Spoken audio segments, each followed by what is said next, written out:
Bonjour à tous et bienvenue à la bourse mode d'emploi. Alors notre premier sujet, les ETF. Les ETF, quels bénéfices pour mon portefeuille? Alors on a de la chance, on a deux experts avec nous. Thibaut de Cerizay, on peut le dire, les ETF, c'est votre spécialité. Oui, je suis tombé dedans il y a 10 ans quand ça a commencé. C'est vraiment un produit qui me plaît.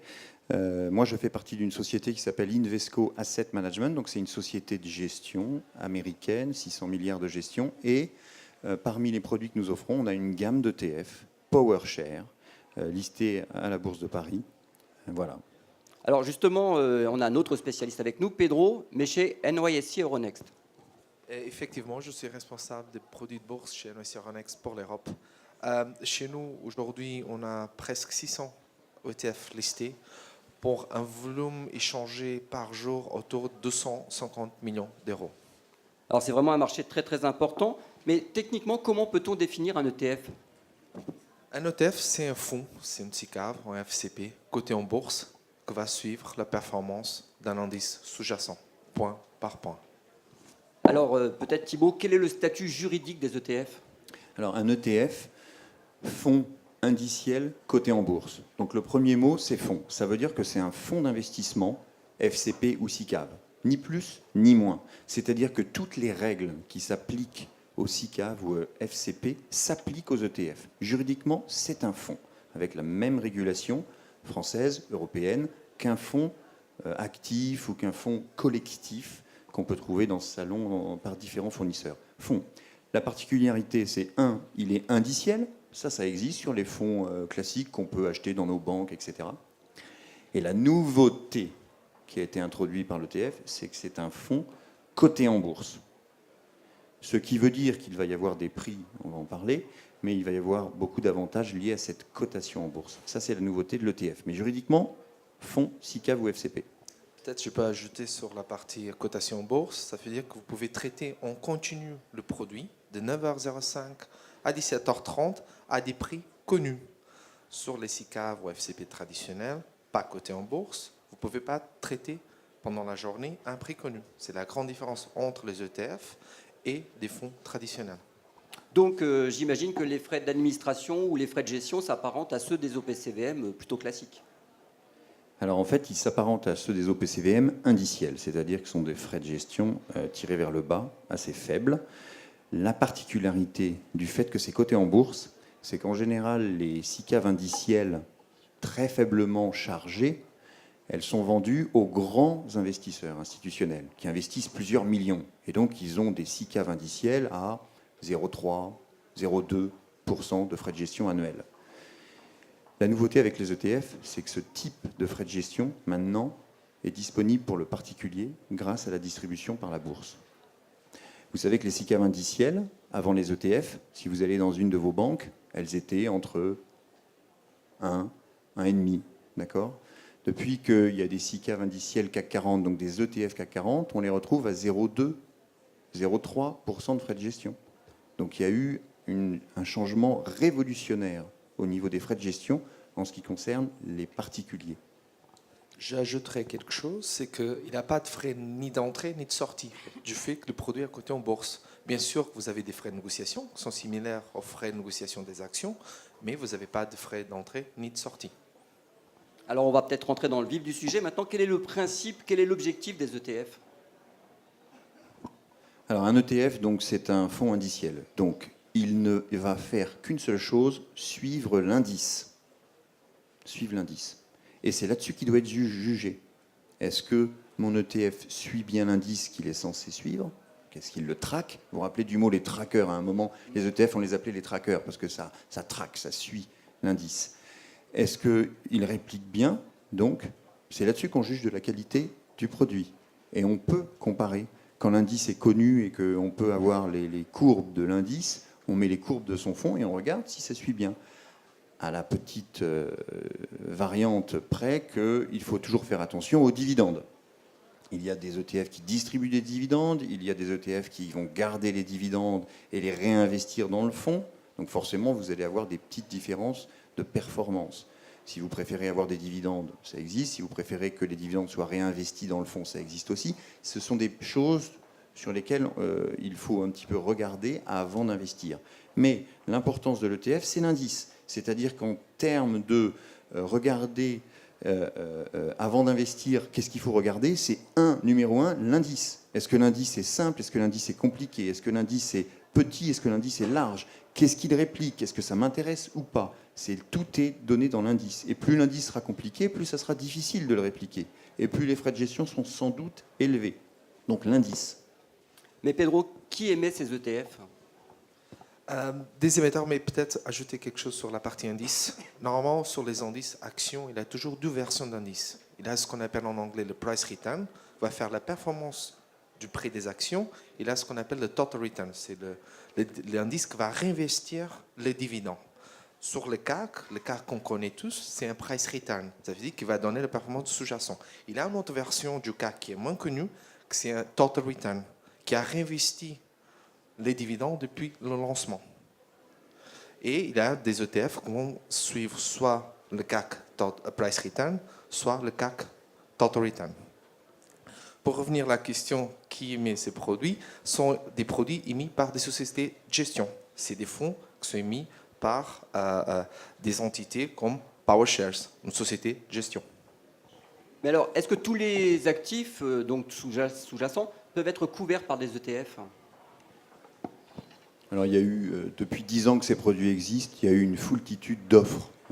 Et d'ailleurs, le développement des ETF a poussé les fournisseurs indiciels à développer de nouveaux indices. On a maintenant, je crois, il y a plus de 600 ETF cotés sur la Bourse de Paris. On a maintenant un choix qui couvre à peu près, me semble-t-il, toutes les classes d'actifs, y compris même les plus niches, comme le private equity, les secteurs, le Vietnam, enfin voilà.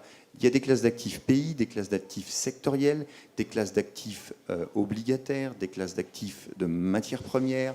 Voilà, il y a vraiment un panel extrêmement varié. C'est un des intérêts des ETF pour faire une gestion tactique et des choix d'investissement assez tranchés.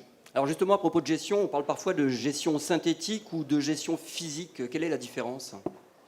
Alors, pour répliquer un indice, parce qu'un indice, c'est juste un calcul d'un panier de valeurs, et puis on fait la moyenne avec une certaine méthodologie et on donne un chiffre. Pour répliquer, le gérant, il a deux grands choix. Soit il achète les titres, et c'est la grande majeure des parties des sociétés de gestion font cela. On appelle ça la réplication physique, parce qu'il achète tous les titres de l'indice à proportion de l'indice, et puis après il se croise les bras, et il laisse faire son fonds, puisque son fonds va suivre l'indice, puisqu'il a investi exactement suivant les proportions. Donc sur le CAC 40, j'achète les 40 valeurs en proportion de l'indice, et je laisse faire. Après, il y a des petites gestions sur les dividendes, etc. Il y a une deuxième technique qui est quand vous avez des indices extrêmement larges. Le MSCI pays émergents, 3000 valeurs. Parfois, ça ne vaut pas le coup d'acheter ces 3000 valeurs, parce que vous comprenez qu'il va y avoir un coût pour acheter toutes ces valeurs. Et donc, on va faire de l'optimisation indicielle. On va acheter 80% des valeurs, 75% des valeurs. Et en faisant des modèles mathématiques, on sait qu'on suivra bien l'indice. Ça s'appelle de l'optimisation. Bon. Là, on reste dans du truc simple. Il y a une autre technique qui a été inventée par les sociétés, donc nous ne l'utilisons pas ou peu, mais ça a été inventé par les sociétés de gestion proches des banques d'investissement. Ça s'appelle une technique qui utilise par synthétique, c'est-à-dire qu'en faisant des échanges de performances, ils obtiennent la performance d'un indice en faisant un swap couvert avec une contrepartie. Ça, il ne faut pas jeter cette technique a tendance à être de moins en moins utilisée pour les problématiques de risque, mais il faut bien dire que certains indices, vous ne pouvez pas répliquer tous les indices. Je vais vous donner un exemple. Dans notre gamme, on a un produit qui s'intéresse à la zone Afrique du Nord et Moyen-Orient, donc un truc très spécifique. Dubaï, Abu Dhabi, tous ces trucs. Bon. Sur les sociétés cotées là-bas. Acheter des valeurs au Koweït, par exemple, c'est extrêmement cher à détenir. Quand on utilise ce genre de technique synthétique, ça permet d'avoir une bonne réplication du marché Afrique du Nord, Moyen-Orient, tout en évitant tous les problèmes de liquidité et de coût. Donc cette technique est assez sophistiquée, elle est utilisée par certains promoteurs d'ETF et elle peut être utile quand il y a des problèmes de liquidité, c'est-à-dire que les sous-jacents ne sont pas assez importants. Alors, on l'a vu, donc les sociétés de gestion peuvent émettre des ETF. Est-ce qu'un ETF peut être disponible dans différentes versions? avec la devise ou autre? Oui, effectivement, vous pouvez traiter en devises différentes le même ETF, ça c'est possible. Les ETF ont tendance aussi à être listés un petit peu sur différentes places pour être présents pour des investisseurs allemands, italiens, français. Ils sont listés sur les différentes places, mais sont des produits dits fongibles. C'est-à-dire le même produit qui est listé sur plusieurs places. Alors plus concrètement maintenant, dans la gestion de son portefeuille, quand doit-on ou quand peut-on investir dans des ETF? Ben là, on en vient à l'intérêt de la gestion indicielle, je crois, combinée à ce produit ETF coté en bourse. La gestion indicielle, vous savez, elle a été développée dans les années 75, 1975, le premier fonds indiciel, par Vanguard aux États-Unis. Et c'est quoi? C'est le constat de dire que si j'investis dans un indice représentatif d'un marché, d'abord, quand on regarde les fonds actifs, il y en a peu qui battent un indice. Il y en a peu. Et si vous regardez sur longue période, il y en a très peu. Ça ne veut pas dire qu'ils n'existent pas. Moi, je représente une maison de gestion active aussi. Donc, je ne vais pas enfoncer la gestion active. Mais ça veut dire que battre une moyenne de marché, c'est dur. Et c'est dur sur le temps.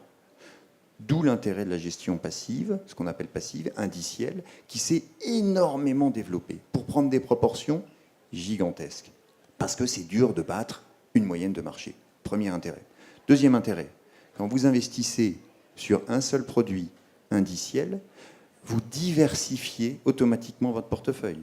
J'investis sur un ETF CAC 40, j'ai, grosso modo, la performance du CAC 40 avec un seul produit, au lieu d'aller chercher mes différents composants. Donc la diversification est un élément absolument essentiel. D'autre part, et troisièmement, l'énorme multiplication des différents produits ETF offerts permet de mettre en place une gestion tactique. C'est-à-dire que si on a envie, et si on pense, par son analyse, par les informations qu'on a collectées, que investir en Chine, c'est intéressant, vous n'allez pas aller acheter des actions chinoises. D'abord, vous n'avez pas le droit pour l'instant. Vous allez essayer de trouver un outil qui va vous donner la performance du marché chinois. Un indice Chine, c'est intéressant. Ça va vous permettre d'aller sur ce marché. Si vous avez eu des informations comme quoi le Vietnam est en train d'un boom énorme, ou le Brésil a un boom énorme, etc., un fonds indiciel Brésil, ça prête sens. Donc vous pouvez prendre des choix tactiques, stratégiques, de même le secteur. À un moment, il ne fallait plus avoir de secteur financier. Il y a des ETF, c'est le marché européen sans les financiers. Il y a tout genre de construction qui peut être certainement extrêmement intéressante.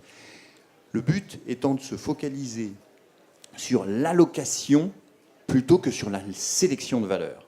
Alors, pour finir, peut-être, comment doit-on choisir ces ETF? Déjà, il faut choisir sur quoi investir. Il faut choisir s'il faut investir sur le Brésil, sur l'Inde, sur la Chine.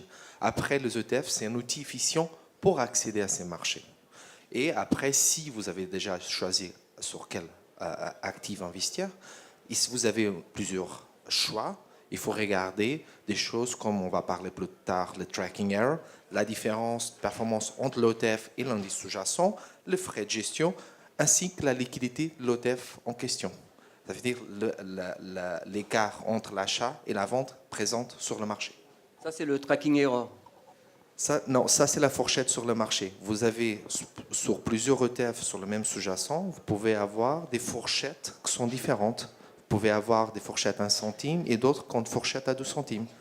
Ça peut avoir un coût d'entrée et sortir. Mais alors concrètement, c'est quoi le tracking error?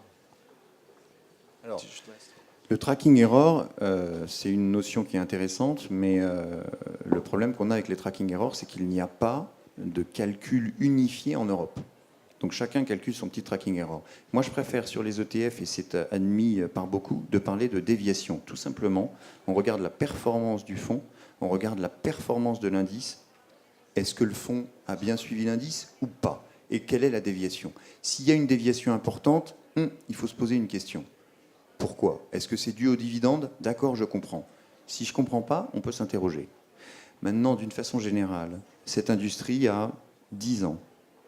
Il n'y a jamais eu un gros problème ou un problème notifié par la presse ou par les instances ou par des différents émetteurs. Pour l'instant, on est dans des qualités de réplication à peu près chez tous les émetteurs qui sont plutôt de très bonne qualité. Il y a aussi une raison à cela.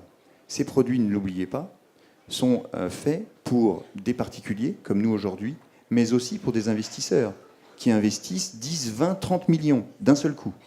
Et donc qui suivent la qualité de ces produits de façon professionnelle, quoi, hein. Donc vraiment en regardant toutes ces... Voilà. Donc, voilà. Et pour ajouter ce que Thibaut disait, malheureusement en Europe, l'utilisation des ETF par les particuliers reste faible, mais aux États-Unis, la majorité des utilisateurs des ETF sont des particuliers. Dernière question, peut-on se contenter d'ETF dans son portefeuille? Ah, moi, tout à fait. Moi, honnêtement, je l'ai conseillé à certains dans ma famille. Je pense que je suis, évidemment, on est ici à actionnariat, c'est intéressant d'investir dans des entreprises, de suivre, de se passionner pour ce qu'ils font. Il y a des vraies histoires. Maintenant, reconnaissons que c'est difficile de suivre des mouvements sur certaines entreprises qui peuvent nous surprendre. Même les analystes financiers professionnels sont parfois surpris par des écarts de cours, par des changements de stratégie brutales, etc. Donc, un ETF, ça permet, ou l'indice, fonds indiciel, ça permet de se concentrer sur la gestion de son allocation de portefeuille, encore une fois, et de ne pas se concentrer sur des choix de valeur. Et ça me semble assez important. Et un portefeuille d'ETF, c'est-à-dire de différents types d'indices, de différents pays, de différents secteurs, de différentes classes d'actifs, est tout à fait un portefeuille complet. Je connais des investisseurs institutionnels, des gros investisseurs qui disent sur le marché européen, on a des équipes qui suivent beaucoup de fonds, on continue d'acheter des fonds mutuels, des fonds collectifs. Sur des zones plus lointaines, les US ou l'Asie, on fonctionne qu'en ETF. On fonctionne qu'en ETF. Je dirais seulement qu'il y a certains types des classes d'actifs ne sont pas accessibles par les ETF. Par exemple, les matières premières uniques, si je veux investir sur l'or, le pétrole, je ne peux pas le faire à travers un ETF. Un ETF, c'est un fonds et les règles obligent que le fonds soit diversifié. Et vous ne pouvez pas diversifier un fonds en investissant seulement sur l'or ou le pétrole. Il y a d'autres types de titres, d'autres instruments qui permettent d'accéder à ces matières premières.